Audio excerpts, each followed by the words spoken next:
There was this great Harvard business study that came out, and it showed that we remember things 23 times better if it's told to us in the form of a story. Is there a story that comes to mind, all your work and all your experience? You don't have to name names or anything like that, but where establishing those relationships and providing that kind of feedback and support, like, turned on light bulbs with others that are in those different departments. Is there a particular story that comes to mind that you wouldn't mind sharing with us? Honestly, it happens every other day. It's funny how, the information, how we consume, how it surfaces, and the interpretation of it, right? So it happens every day. Yes, one story comes to my mind. And this was a very, very unique context where right people were involved, the best of people were involved in a particular account, a big account, like a big, big, big enterprise account. And everybody had a sense that we were on the right track, customer, we were very engaged. And I was not in those meetings.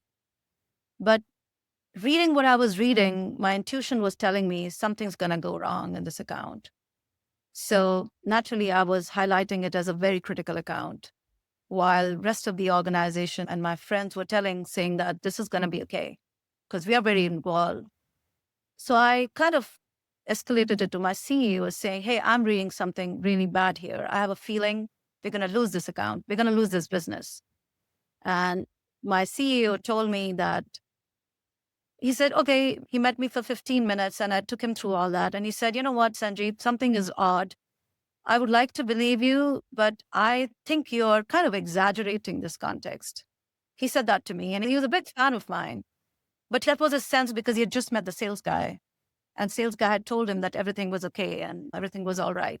So I told him I was not trying to be arrogant or anything, but I said, okay, from what I know as a customer support leader, and if I have had any experience in customers, mark my words, in 1 week from now, you will hear that we would have lost this business.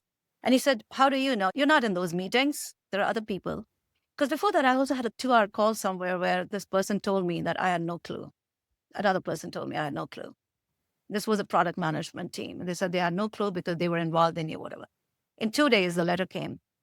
We had lost 60 million worth business. Oh, It's just an instinct, but I feel like support, because we interact with customers so much, we know at deep level how they experience our solutions. We know at deep level. So sometimes in that context, I don't think it was anything wrong. It was just that customer was being very polite with us. But my instinct, looking at the context and what they were comparing us to and what the data was looking like and all the things that I was hearing, I had built a view. So yeah, you find yourself in those situations where you face deflection, you face defensiveness, you face denial in a lot of those situations. So my view, being a transformation leader and talking, because we're talking dysfunction, is that behaviors which are visible, Steve, you can tackle those.